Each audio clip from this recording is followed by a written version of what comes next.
âme, personnalité et intelligence artificielle. Je voulais partager une petite approche de conscience, une approche une autre façon de voir les choses peut-être entre ces trois liens. Donc il va y avoir un lien spirituel puisque entre l'âme et la personnalité, et puis peut-être un lien scientifique entre la personnalité et l'intelligence artificielle. Donc voilà, j'ai des trucs que je vais peut-être me répéter sur certains sujets, mais je vais dire aussi de nouveaux trucs. Donc ça va être cool. Alors des petites définitions, ou si le mot définition convient pas, en tout cas des petits concepts. Bon bah sur les trois sujets. L'âme c'est quoi? Bah c'est la partie de vous plus vaste, plus grande, qui crée a priori a plusieurs incarnations, crée plusieurs personnalités dans plusieurs vies, plusieurs planètes. Ça dépend. Il y a des âmes très avancées qui peuvent avoir une centaine d'incarnations par exemple, et puis il y en a d'autres, c'est juste 2, 3, 4. Donc ça va dépendre de l'évolution de l'âme. Et donc ces âmes, elles créent donc des personnalités. C'est l'expérience donc que l'on fait tous. C'est ce qu'on voit dans la glace. On voit un corps, et ce corps, c'est la personnalité, mais c'est juste une toute petite partie de finalement, en théorie, ce qu'on est censé être, puisqu'on est censé être quelque chose de beaucoup plus vaste, qui est l'âme. Et puis voilà, donc la personnalité, parfois on l'appelle aussi le personnage. C'est un petit peu similaire, mais je le dis parce qu'en spiritualité, on retrouve un petit peu les deux. Et puis donc ce personnage, cette personnalité, ce qui vous parle donc dans la vidéo, même si c'est connecté en principe aussi à l'âme, ce qui fait que c'est pour ça que aussi ça fait de la canalisation. Eh bien, ces êtres humains, ils vont créer de l'intelligence artificielle. Et là, l'intelligence artificielle, il y a plusieurs approches. Vous pouvez avoir l'intelligence artificielle peut-être plus ce dont on parle, où c'est des ordinateurs ou des robots très très très intelligents qui sont capables de réfléchir par eux-mêmes, de prendre de prendre des décisions, d'aller très très loin sur certains sujets, et puis plus ils progressent, et puis après ils ont une certaine ils sont capables d'évoluer par eux-mêmes. Il y a plein de super films là-dessus. Et là, je pense au film Her, H-E-R, avec Joaquin Phoenix, je sais plus. Donc voilà, c'est ce genre de truc qui évolue. Donc ça, c'est super intéressant. Mais sinon, il y a une autre IA peut-être plus simple. C'est à partir du moment où vous avez une petite programmation, et à partir du moment où vous avez on a programmé donc un ordinateur ou un robot simplement à répondre d'une certaine façon dans certaines situations. À partir du moment où ça devient un tout petit peu complexe, on est par exemple sur l'intelligence artificielle, comme si vous jouez à un jeu quelconque, où vous avez en face donc un ennemi qui est tenu par l'ordinateur, qui va avoir des réponses un petit peu complexes, même si ce sont des réponses fermées, un peu rigides, qui n'évolueront pas. On tombe aussi dans une forme d'intelligence artificielle, bien sûr, bien moindre que les robots qu'on peut voir aujourd'hui, qui sont en développement et qui font des trucs vraiment impressionnants. Mais voilà, intelligence artificielle, c'est assez vaste finalement comme concept. Je suis pas expert là-dessus, mais bon, on a tous une idée de ce que ça veut dire. Et donc en fait, je voulais partager un petit peu le lien qu'il y a entre ces trois choses, puisque en fait, ça va être assez rigolo, parce que moi je trouve qu'il y a d'énormes points communs, et c'est ça que je voulais mettre en avant. Et donc l'idée en fait ça va aussi, la vidéo va peut-être aussi un petit peu traiter sur le droit existentiel, la vidéo que j'avais faite dessus, donc je vais voir, je me souviens même plus trop de ce que j'avais dit, donc je vais essayer de juste pas me répéter et de dire des choses un petit peu nouvelles. Donc on a finalement, comme je l'ai dit, il y a un point commun, puisque les êtres humains, ils créent des robots, ils créent de l'intelligence artificielle, que ce soit donc encore une fois des personnages d'ordinateurs dans un jeu vidéo, ou quelque chose d'extrêmement intelligent qui pourrait réfléchir par lui-même et évoluer. Et donc finalement, on se demande après qu'est-ce qu'est la conscience vraiment, puisqu'aujourd'hui la science n'est pas vraiment capable de dire c'est quoi de la conscience. Et puis on a l'âme qui crée donc des personnalités qui viennent faire donc des expériences, et donc elle donne une certaine, même si l'âme est censée avoir beaucoup plus de conscience et beaucoup plus de puissance, elle donne finalement un certain pouvoir, une certaine conscience à la personnalité qui ensuite va évoluer, donc nous en tant qu'être humain sur Terre à cette époque. Et c'est peut-être déjà une petite différence, parce que si l'intelligence artificielle, comme dans un jeu vidéo, elle est un petit peu bloquée, elle peut pas, il y a des choses qu'elle peut faire et qu'elle peut pas faire, donc là on peut retrouver quelque chose de similaire. Mais si effectivement on crée une intelligence artificielle déjà beaucoup plus vaste, beaucoup plus grande, qui peut évoluer très fort, elle va même ensuite dépasser l'humain, donc déjà soulever la question est-ce que la personnalité pourrait à ce moment-là dépasser l'âme. Voilà une question déjà intéressante à laquelle moi personnellement j'ai pas forcément de réponse à tout de suite. Et donc je voulais aussi commencer par vous parler d'un film qui date de 2014 qui s'appelle Ex Machina, peut-être en français on dit Ex Machina, je sais pas. Mais en fait, donc je vais pas vous spoiler, c'est juste ça, c'est dans la bande-annonce. C'est l'histoire de quelqu'un de brillant qui crée en fait donc un robot, une intelligence artificielle, et qu'il va ensuite étudier. Et il demande à quelqu'un donc de son entreprise de venir étudier le robot pour voir si est-ce que ce robot est vraiment tellement bien fait qu'on se demande est-ce que ce serait pas un humain plutôt. Et en fait, pourquoi je voulais parler de ce film? Au-delà du fait que justement on a une intelligence artificielle extrêmement développée dans le film, donc c'est très intéressant par rapport à la conscience. Ce qui est frappant dans la bande-annonce, pour pas vous donner des infos en plus, c'est que ce robot il est enfermé. C'est-à-dire qu'il a été conçu, créé, et maintenant on l'étudie et il est enfermé peut-être dans un 2 pièces, quelque chose comme ça.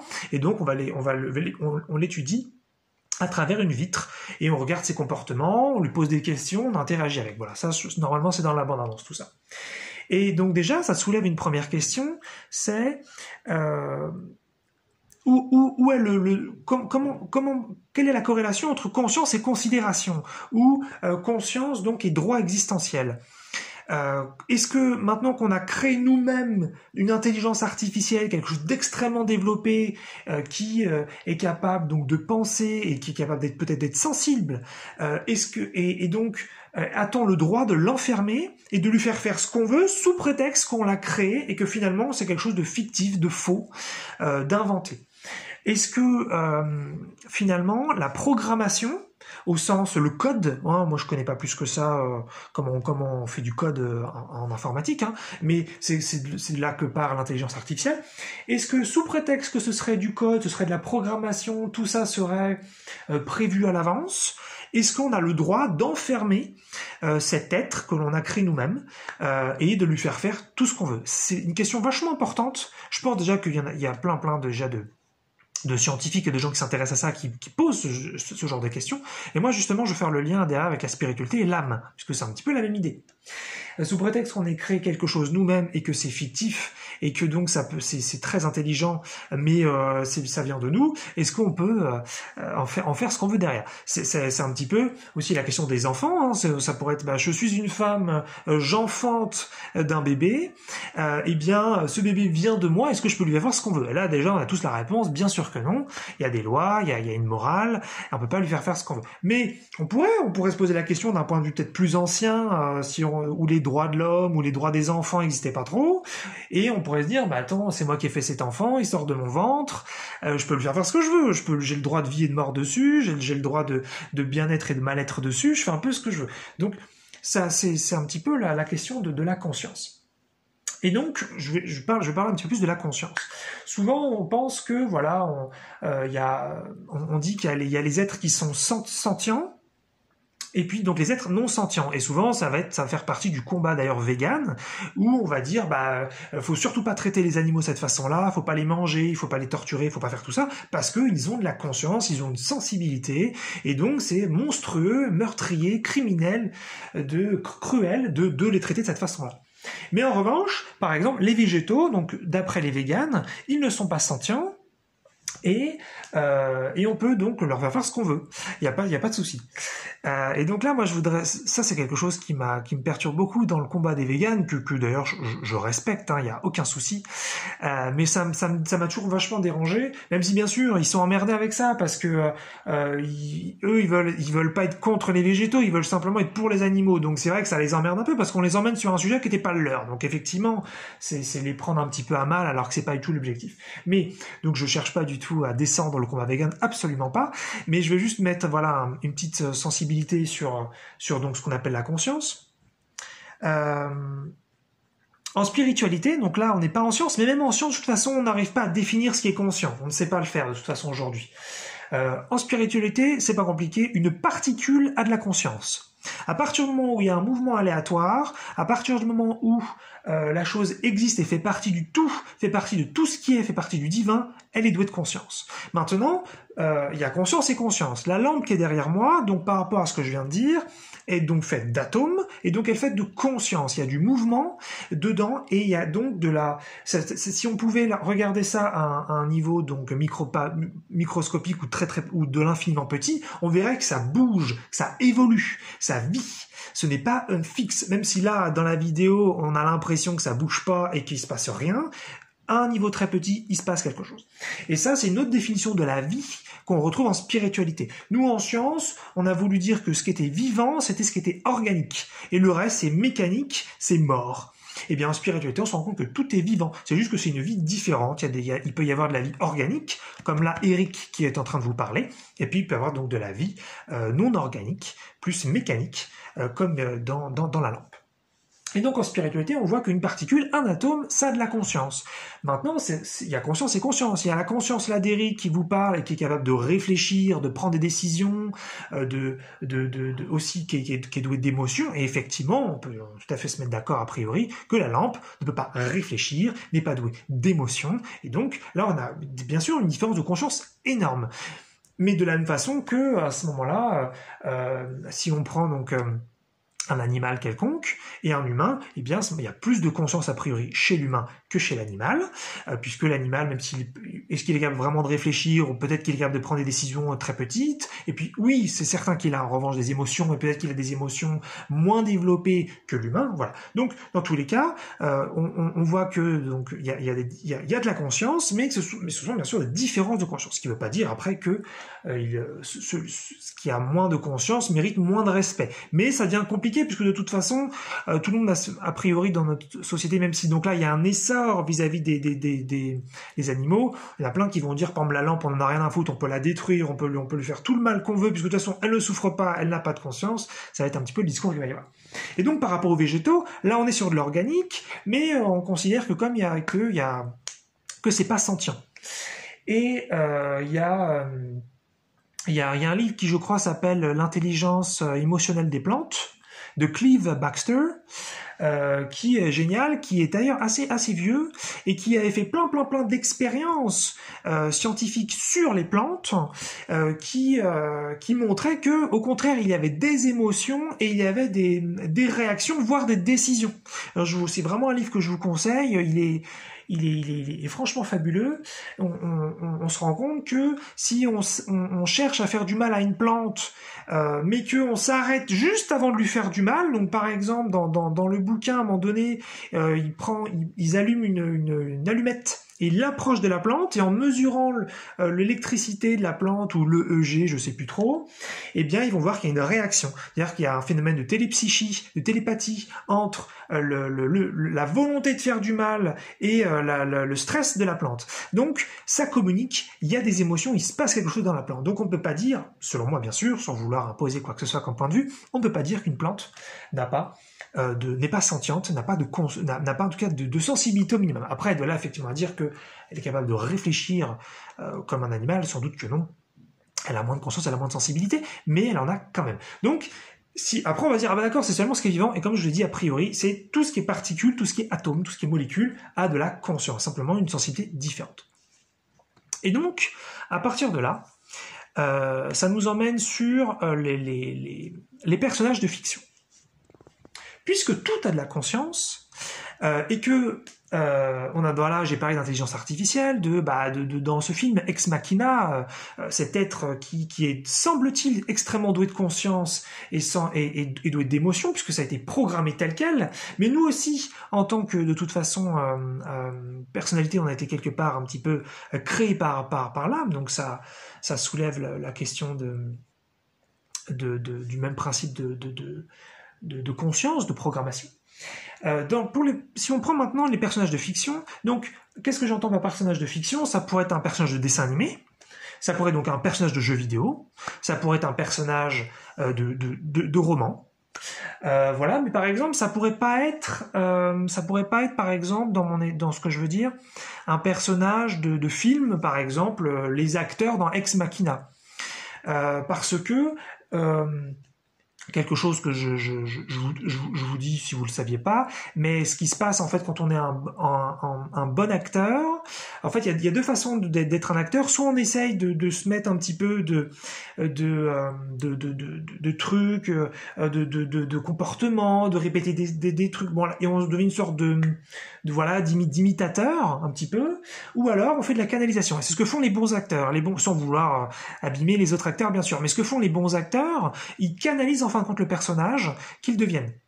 Et donc à ce moment-là, voilà, ils deviennent complètement quelqu'un d'autre. Hein, c'est a priori ce que vous faites, enfin ce que vous allez retrouver si vous étudiez un petit peu le cinéma, ils deviennent complètement quelqu'un d'autre. Donc à ce moment-là, c'est différent. Ils prennent finalement la peau de quelqu'un d'autre. Donc ça va pas coller finalement à ce que je veux dire. Mais pour un personnage, donc comme j'ai dit, donc de dessin animé, par exemple de jeux vidéo ou de romans ou autres, donc des personnages qui là sont créés de toutes pièces, eh bien, ce sont des personnages qui sont programmés. Ça veut dire que lorsque vous regardez un dessin animé, les personnages ils bougent, ils font des trucs, il leur arrive plein de choses, rigolotes, moins rigolotes, mais tout ça, ça a été programmé. Pareil dans un personnage de jeu vidéo, par exemple, il peut lui arriver plein de trucs. Et un roman, la même chose. Vous pouvez faire un petit peu ce que vous voulez au personnage. Mais maintenant qu'on a vu qu'il y avait de la conscience partout, et que c'est lié à de la programmation, par exemple dans l'intelligence artificielle, enfin en tout cas on se demande s'il y a de la conscience dans l'intelligence artificielle, mais dans la mesure où l'âme nous programme un petit peu en tant que personnalité, nous donne des sous-personnalités, nous donne certains comportements, des blocages internes et en même temps des talents et des compétences. Quelle est la différence finalement entre la programmation faite de l'âme vers la personnalité que de la personnalité, donc ou l'être humain, vers l'intelligence artificielle? A priori, selon moi, si on regarde un petit peu ça avec honnêteté, ce qui ne veut pas dire que ce que je dis est vrai, a priori c'est le même principe. On crée quelque chose et on lui donne vie. C'est simplement que en fait, quand on crée un personnage de dessin animé, on s'est convaincu soi-même que ce personnage, nous lui donnons des émotions sur l'écran. Peut-être que le personnage de dessin animé, il est en train de pleurer, il est en train de rire, il est en train d'être en colère, et on se dit que tout ça c'est faux et que de toute façon c'est notre création et qu'on peut lui faire ce qu'on veut. Mais moi, je pense qu'il y a une question qu'on doit se poser. Donc, à la fois en tant que peut-être scientifique qui s'intéresse à l'intelligence artificielle, mais aussi en tant que spiritualiste qui s'intéresse donc au lien entre l'âme et l'être humain. Moi, je pense que le personnage des dessins animés, il a de la conscience. Il a peut-être une petite conscience. Et il est peut-être complètement programmé, ce qui fait qu'il peut pas faire autre chose que ce qu'on lui a fait faire. Mais je pense qu'il se passe quelque chose et que d'un point de vue virtuel, d'un point de vue du code, le code qui est à l'origine de ce qui se passe sur les dessins animés, même si ça pourrait être effectivement un dessin aussi, quelque chose qui a été dessiné, mais ce qui revient au même, c'est juste qu'au le coder avec des 0 et des 1 et donc toute une information HTML ou je sais pas comment on appelle ça, on le fait au dessin, mais c'est le même principe. C'est que finalement, vous créez quelque chose, vous donnez vie à quelque chose. Donc, où démarre la conscience et où s'arrête-t-elle? Et ça, c'est quelque chose, moi, qui me perturbe depuis un moment, parce que, par exemple, j'ai joué à des jeux vidéo où, par exemple, c'est des jeux de stratégie. Donc, pour ceux qui connaissent pas, c'est quoi? C'est on bâtit des armées et on va combattre d'autres armées, voilà, avec plein de petits personnages dans mon armée et dans l'armée en face. Et donc moi, la plupart du temps, ce que je faisais, c'est que je jouais contre l'ordinateur. Donc l'ordinateur détenait toute une armée, détenait plein de petits personnages, et puis on s'affrontait. Et ça fait pas mal de fois que je me demande, et ça me met mal à l'aise, ça me met mal à l'aise cette question, parce que j'ai pas une réponse très claire. Mais qui me dit qu'il n'y a pas de la conscience dans les petits êtres que je suis en train de massacrer sur mon écran? Et c'est ça en fait, c'est que sous prétexte qu'ils ont été programmés, sous prétexte qu'ils ne peuvent pas faire autre chose que ce qu'ils peuvent faire, ils ne ressentiraient rien, ce seraient des êtres virtuels à qui on pourrait faire les pires horreurs et on s'en foutrait. Bon, déjà, de toute façon, il y a une question de morale là-dessous, quand même, ce serait complètement fictif, et est-ce que vraiment c'est très sain déjà de faire ça? Évidemment, c'est une question qu'on peut se poser. Mais au-delà de ça, moi je pense qu'il y a autant de conscience dans la plante qu'il y a de conscience dans un personnage créé en intelligence artificielle, puisqu'il s'agit de ça là, puisque là je parle de personnages de jeux vidéo. Et à ce moment-là, ça pose vraiment la question de mais où s'arrête la conscience? Parce qu'en général, on se dit ah non, c'est parce que je ressens des émotions, voilà, je suis capable de décider par moi-même, donc ça va, je suis conscient. Mais déjà, je vous dis, les plantes à ce moment-là, en fait, elles ressentent des trucs. C'est juste que la plupart des gens le savent pas parce que on leur a pas dit ça et que se sont pas intéressés à la question. Même sur les animaux, finalement, il y a quand même un affrontement énorme où, alors qu'ils sont sentients, on se dit, oh, finalement, c'est pas si grave que ça. Enfin, je veux dire, il y a une partie de la population qui dit ça, puisqu'il y en a une autre qui est pas du tout d'accord avec. Donc déjà voilà, mais moi je vous amène là sur l'intelligence artificielle, sur les des personnages qu'on crée et sous prétexte qu'ils seraient programmés et que donc on aurait tout décidé pour eux. Est-ce qu'on peut vraiment leur faire tout ce qu'on veut? Ça c'est une question vraiment perturbante finalement. Où démarre la conscience, où s'arrête-t-elle? Et puis donc il y a ce sentiment en fait que nous en tant qu'être humain, nous c'est pas pareil, on peut décider, on a vachement de liberté. Et moi, comme je vous en ai parlé pas mal de fois dans des vidéos comme sur le libre arbitre et sur le droit existentiel ou sur d'autres choses, je pense que nous sommes programmés par notre âme à pas mal de niveaux et qu'en fait on n'a pas le choix de grand chose. C'est-à-dire que là, je suis en train de parler, de dire des choses, mais je ne choisis pas l'information finalement qui est en train d'être divulguée, je ne choisis pas consciemment les gestes que je suis en train de faire, je ne choisis pas consciemment l'intensité du volume que j'utilise pour parler. Et donc finalement, c'est pareil, on décide pour moi en cet instant même, ce qui me dérange énormément d'ailleurs à d'autres niveaux. J'en ai déjà parlé, mais là je vais peut-être pas m'arrêter là-dessus. Mais je pense en tant qu'humain, ce qui se passe, c'est qu'on a le sentiment de décider, alors qu'en vérité on ne décide pas. C'est quelque chose de plus vaste que nous, de plus conscient de nous qui décide. Et donc à ce moment-là, déjà, on est très proche de l'intelligence artificielle, qui est donc la petite intelligence artificielle, pas la grande qui est capable de décider par elle-même et de devenir extrêmement consciente, mais la petite comme dans un jeu vidéo ou dans un dessin animé qui elle n'est pas capable de décider, qui a été programmée pour des choses finies. Donc déjà un petit peu bizarre ce truc. Et puis je parlais du film Robocop de celui de 2014 parce qu'en fait il y a une scène dedans assez courte d'ailleurs et très intéressante. Donc là je vous spoil, c'est une petite scène qui a priori n'est pas dans la bande-annonce, mais c'est pas méchant. En fait à un moment donné donc Robocop a été conçu et il est en entraînement. Et donc Robocop, pour ceux qui savent pas c'est quoi, c'est un personnage, c'est une sorte de transhumanisme, un personnage qui a perdu la majorité de son corps physique et qui a été remplacé par de la machine, mais qui est aussi pas seulement par de la machine, mais qui est aussi contrôlé à distance par des scientifiques. Voilà. Et en fait, à un moment donné, ce qui se passe, c'est que donc c'est à la fois un être humain machine qui est très très puissant, qui est très rapide, très performant puisque c'est un policier, donc il est là pour arrêter les criminels et il est excellent et très efficace. Et en fait, à un moment donné, donc il est en entraînement et donc il doit s'entraîner sur des cibles. Et de ce qu'il ne sait pas, c'est que derrière, donc il y a les scientifiques, donc il le sait, qu'ils observent ce qu'il est en train de faire, mais ce qu'il ne sait pas, c'est qu'en fin de compte, les scientifiques sont en train de décider de ses mouvements et décider de ce qu'il va faire. Et à un moment donné, il y a quelqu'un qui leur demande mais vous décidez tout pour lui, mais il a plus de capacité de décision. Et il fait oui, mais ça il ne le sait pas. Il a le sentiment qu'il décide alors qu'il ne décide rien. Et ça, c'est quelque chose. Et donc, à un moment donné, il y a quelqu'un qui dit, mais est-ce qu'on peut le faire, ça? Et puis, il discute, il dit, bon, c'est un petit peu borderline, mais on le fait. Et c'est ça, en fait. C'est-à-dire que le Robocop, lui, il prend des décisions très, très rapides en ayant vraiment l'impression qu'il est excellent et que c'est lui qui décide tout, alors qu'en fait, c'est d'autres qui décident pour lui. Et c'est a priori ce qui se passe en tant que personnalité, c'est que c'est notre âme ou des choses plus vastes qui décident pour nous. Et c'est ce qui se passe pour l'intelligence artificielle. Donc, ça en vient à la question du respect, de la considération, puisque notre âme parfois elle a un côté un petit peu psychopathe. Elle nous demande de remplir des missions de vie, elle nous demande d'apprendre des leçons, peu importe le temps de souffrance que ça nous met, que finalement on apprenne notre leçon en 5 jours ou en 50 ans, pour notre âme c'est la même chose puisqu'elle est hors du temps, hors de la temporalité, pour elle aucune importance. Donc il y a un côté un peu psychopathe, c'est je crée ma personnalité, je lui fais faire exactement ce que je veux, l'important c'est que moi j'apprenne ma leçon et que je profite de l'expérience de cette personnalité, peu importe ce qu'elle vit elle. Et ça vous allez le retrouver en spiritualité, hein, c'est quelque chose qui est pas remis en question. Il y a une vraie psychopathie, une sociopathie, je sais pas quel est le meilleur mot pour l'âme. Et puis nous ça pourrait être la même chose, on crée des personnages donc de romans, des personnages de dessins animés, des personnages de jeux vidéo, et puis on leur fait faire un petit peu ce qu'on veut puisqu'on s'en fout, c'est notre création, nous on en tire un bénéfice, on en tire une expérience, et c'est pas important. Et donc finalement, ces 3 niveaux, hein, âme, personnalité et puis intelligence artificielle, sont liés. Hein, c'est des niveaux de conscience où chaque niveau se dit, bah moi je crée celui du dessous et je fais ce que je veux. Je m'en fous, c'est ma création, j'en ai rien à faire, c'est pas important. Donc bon, ça soulève donc des grandes questions de morale et voilà d'approche. Hein, comment on accepte ça. Il y a un troisième film aussi. Qui s'appelle Passé virtuel. En anglais, le titre n'a rien à voir, c'est 13th floor, donc 13e étage. Donc là, il est un peu vieux, il est de 99, mais je vous conseille, là je vais pas vous spoiler, mais ça parle en gros d'un petit peu tout ce que je viens de dire. C'est créer quelque chose et ensuite, quels sont nos droits sur cette création. Voilà. Donc question pour moi en tout cas bien sûr très très importante.